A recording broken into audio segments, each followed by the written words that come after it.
Okay, folks, this is our video for, let me move this up there a little bit to the side. This is our video in place of Wednesday lecture for Math 118, as will be off proctoring exams. All right, so here we go. Now, I'm going to do a little bit from the previous lecture when we were talking about lines and we were talking about equations of lines. And so remember that where we left off was that parallel lines have equal slopes. All right, so M1 equals M2. Let's remind ourselves that the author likes to call it slope is A.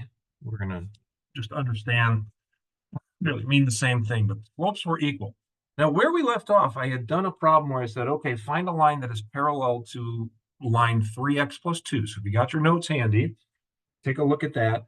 But I was going to extend that, ran out of time.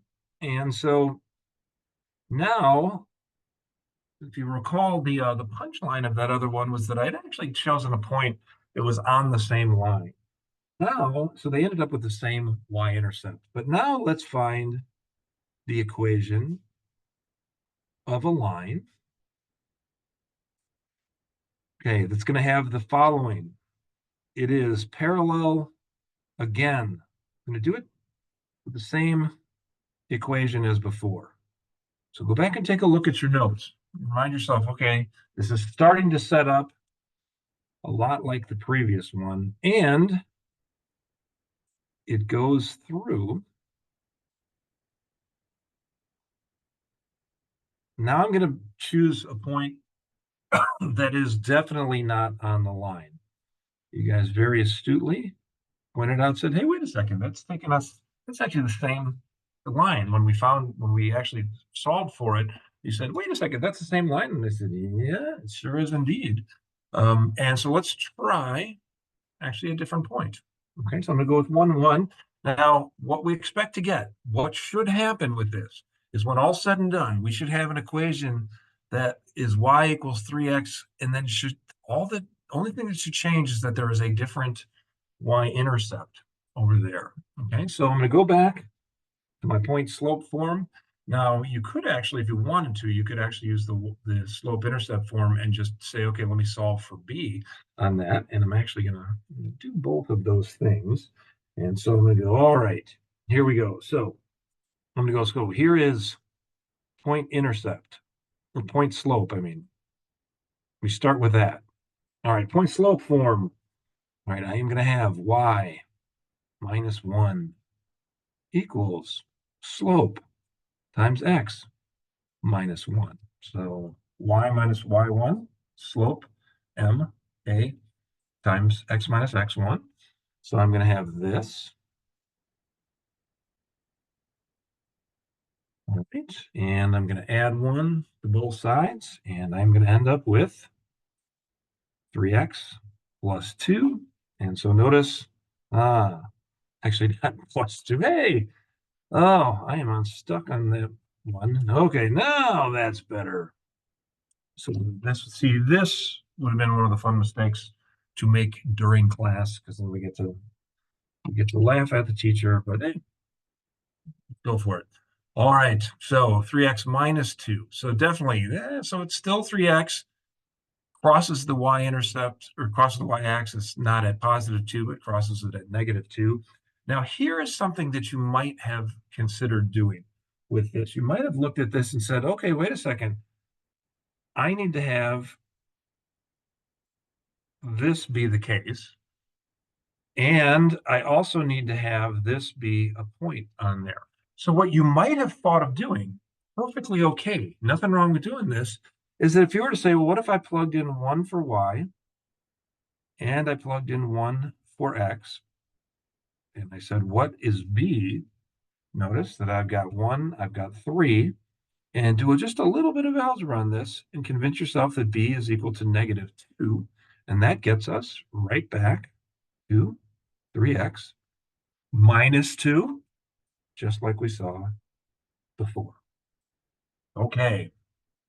So, all right, so a little follow-up on what we were doing in Tuesday's lecture, and I'm going to do a little, continue to do a little follow-up. Then I am going to jump to section 1.11. All right, so the one thing I didn't get to is now remember that with perpendicular lines, you guys very astutely reminded me that the slopes are inverse reciprocals, negative reciprocals of each of the other. And if we use A as our slope, it would look like this. And that is a 2. All right, so same idea, different symbol. And so I'm going to redo this problem that we had done before, except I'm going to ask perpendicular. And so here's what we're going to do is we're going to find an equation of a line, and actually of the line, I really should say it that way. All right, perpendicular to y equals 3x plus 2, and now I'm actually going to I'll do -1 and -1 again, and goes through -1 like that. All right, now perpendicular, all right, I don't actually anticipate that would run into that same issue as before, that the two lines just can't be the same, but we might share that particular point. That's fine. That'll actually be no problem. All right, so I'm going to do basically the same thing. I am going to make the realization that the slope is given by this relationship here. So now over here, we said, okay, we know that slope is going to be equal to 3. Over here, slope is not going to be equal to 3. Slope is going to be equal to -1/3.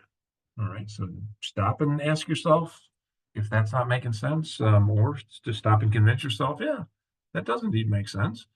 All right, now the slope, it's got to go through this particular point. And so we have two ways that we could do it.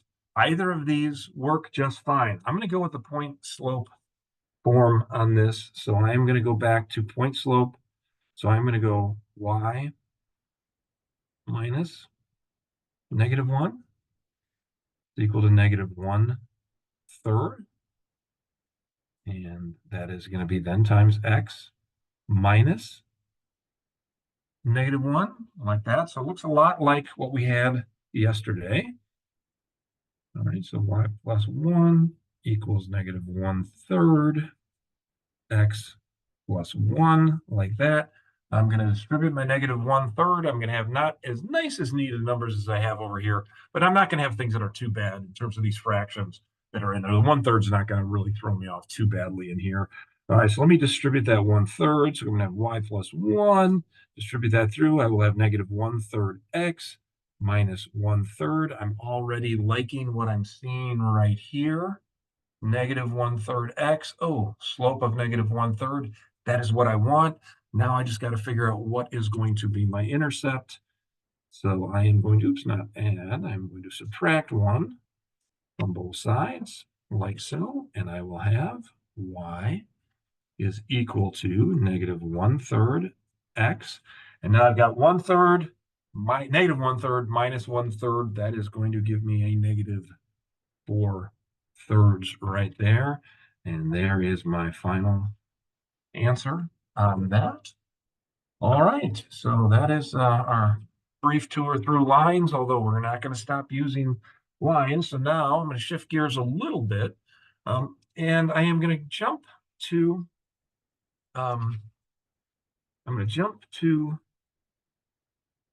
section 1.11. So 1.11, let's say. Here we go. All right, and we're going to do two things here. And we will call it a video. All right, and so now one of the things that we're going to do a lot of in this particular class is solving equations. And we've been talking about graphing things. And one of the ways that you can solve equations is solving them graphically. Actually, there are some equations where it's actually easier to do it. A lot of times it's not, but it's very, very useful to actually learn the technique of how it works, because if you can relate the equation and the graph, the better you can raw correlations in there, the better you can visualize both of them simultaneously, better off you are in there. And so it is worth just in and of itself solving equations. And I'm going to say graphically, using graphs to do it.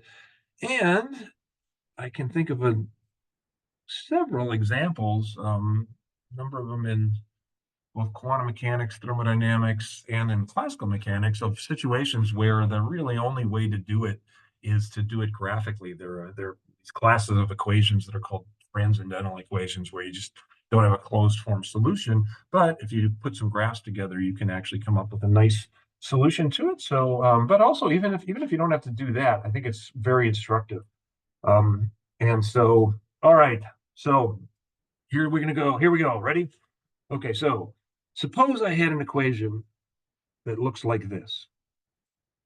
All right, 3x minus 2 equals 2, negative 2x plus 8. All right, so take a look at that and now, all right. And okay, well, we could solve that, right? Now, this one doesn't actually require me to do any real solution to it. I mean, any graphical solution to it. Hold on, be careful there. You guys know how to solve ones like this. You've done something like Math 107 or the equivalent. And so you look at this and you say, all right, what am I going to do? Okay, I am going to add 2 to both sides. I am going to add 2x to both sides. That is going to bring that 2 over to this side. That's going to bring this negative 2 over to that side. So what am I going to end up with? I should end up with 5x equals 10. And all right, then divide both sides by 5. And x equals 2. Okay, woohoo, exciting. All right, that is the algebraic solution. All right, so this is what we would call the algebraic solution, sometimes called the analytic solution. But that's the solution used in algebra. Now, like I said, there are classes of functions, classes of problems where you can't solve in closed form, but also, this doesn't give you a real visualization of what's actually happening with. What does that equation actually mean? All right, now, so let's do this graphically now. So a little red division in here, and now I'm going to talk about this graphically. All right, when I think about these functions, and I want to graph these out. Okay, 3x minus 2 is a line, right? Negative 2x plus 8 is a line, right? They cross at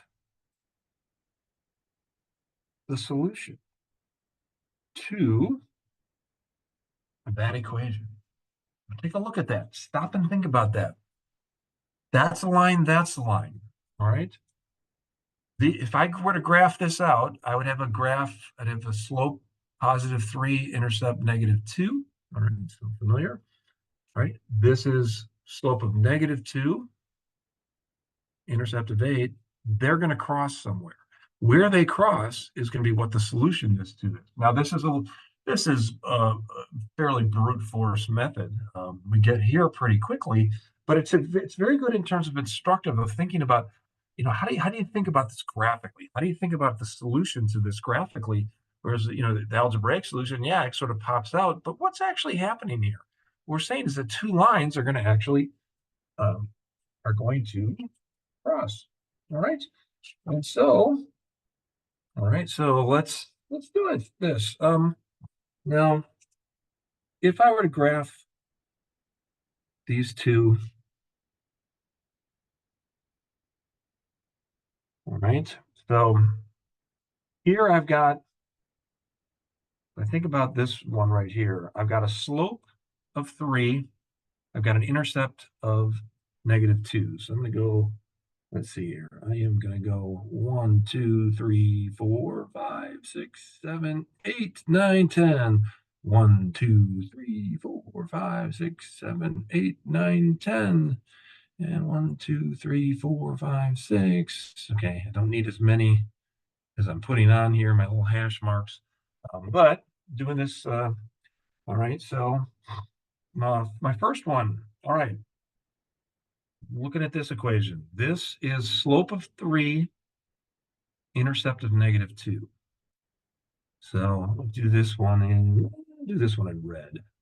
All right, so slope or intercept of -2, slope of 3. So 1, 2, 3 over,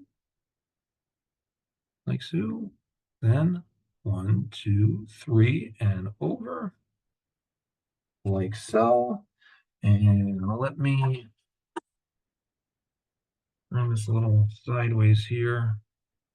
Use my high-tech straight edge, also known as an envelope. I'm gonna connect those dots like so.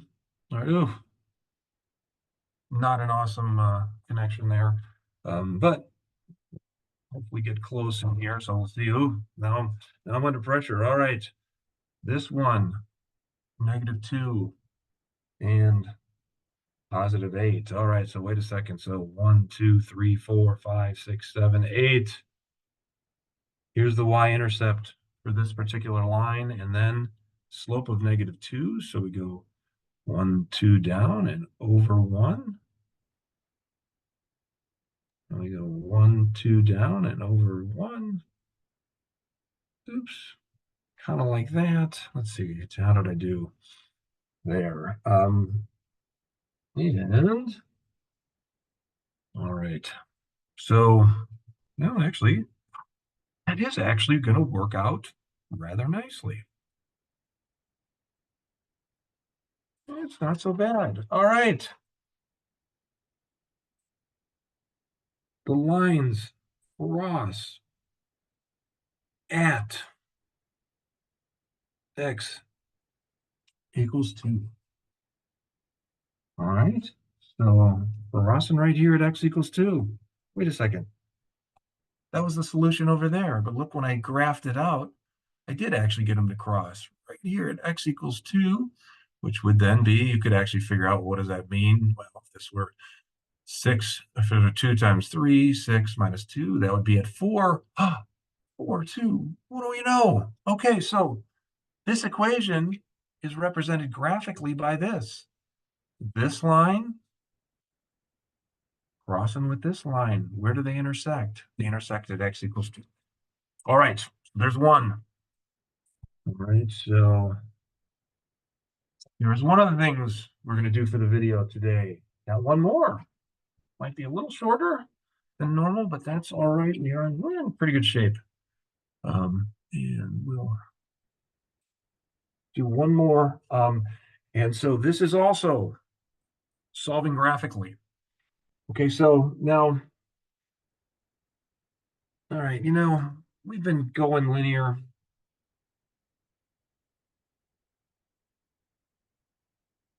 for a while here. Let's get back to quadratics. Let's get back to, this would actually be a parabola. So this equation right here. All right, so now algebraically, so this one, solutions to this. Okay, so let's go back to that algebraic solution. Okay, think back, first week of class, we reminded ourselves that one of the tried and true methods is to factor this. Right? So I could actually go to the quadratic formula. You did actually have to do a little completing of the square. We do the square, freely admit, pain in the you know what. And so our check down, and you guys actually have corroborated this, that actually the easiest thing to do with this is to check down and see if it'll factor. If it factors, we're good.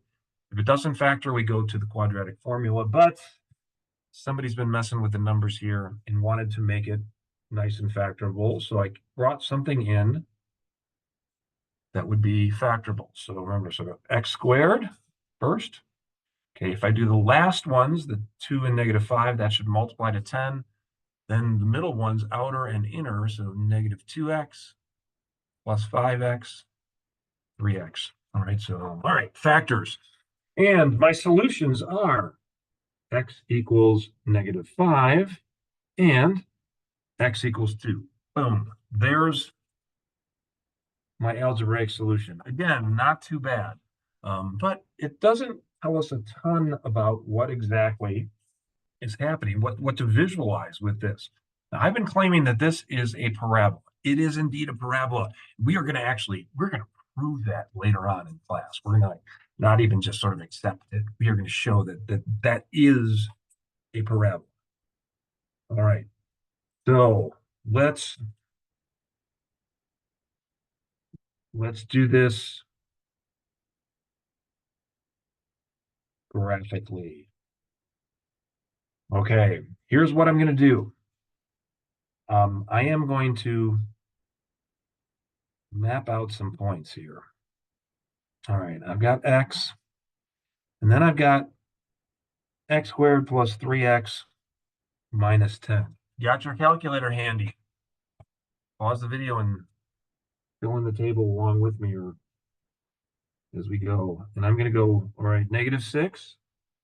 Now, I have the advantage of having done the problem previously, so I know what I want to do in terms of my range of things. And all right, so all right, or my actually should say my domain of things, but my interval in here. So I'm going to go from -6 to 4. That is actually going to do what I need it to do. Let's wait and see. What do I mean by getting it to do what I need it to do? All right. So now if you go to your calculator and you plug in 6 in here, you would have -6. So you'd have 36 minus 18. So 36 minus 18 is 18 minus 10. That is going to give me 8. I'm going to cut to the chase a little bit here. Keep going on this and don't necessarily just trust me. I make mistakes. So who knows? Maybe I'm getting this wrong. And all right. And let's see. And how did I do here? All right. So let's do a little double check in here. Well, 2, we know that's going to be a 0. 4, 16. All right. So 16 plus 12, that's going to give me 28 minus 10, 18. All right. Hopefully I got the other ones in there correctly. All right. Now, what are we doing? Oh, right. I am solving this graphically. I'm going to plot this function out. And this is a parabola. All right. So now I'm going to do this by 2s. So I'm going to go 2, 4, 6, 8, 10, 12, 14, 16, 18. And I do go up to 18 because I know I'm going to need that. Then I'm going to do again 2, 4, 6, 8, 10, -2, -4, -6, -8, -10.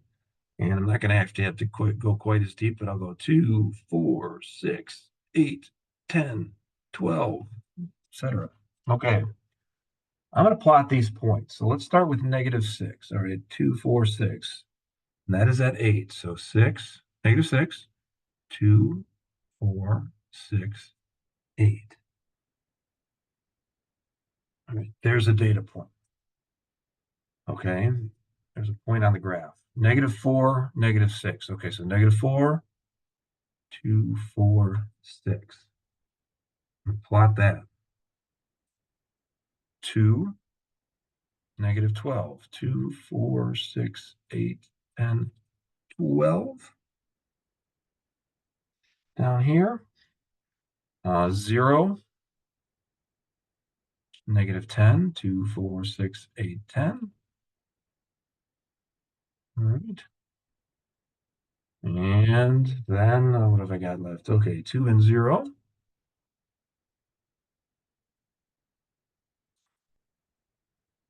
And 4 and 18. I believe I counted it up to 18. Like so. Ooh. Looks kind of like a strange connect the dots. This is actually a parabola doing something like this. Switch it over and go over to the side here. I'm going to do something like this. All right. Not awesome drawing, but let's stop and ask ourselves, what am I trying to visualize? This is a parabola that goes like this, opens upward. It's actually what would be called concave up. You'll see that in calc class a lot, particularly when you start talking about maxes and mins, maximums and maxima and minima. All right, so I've got a parabola like this, but we are saying that we want to know, when does this function equal 0? Oh, this equation holds at two particular places. Here's a solution, and here's a solution.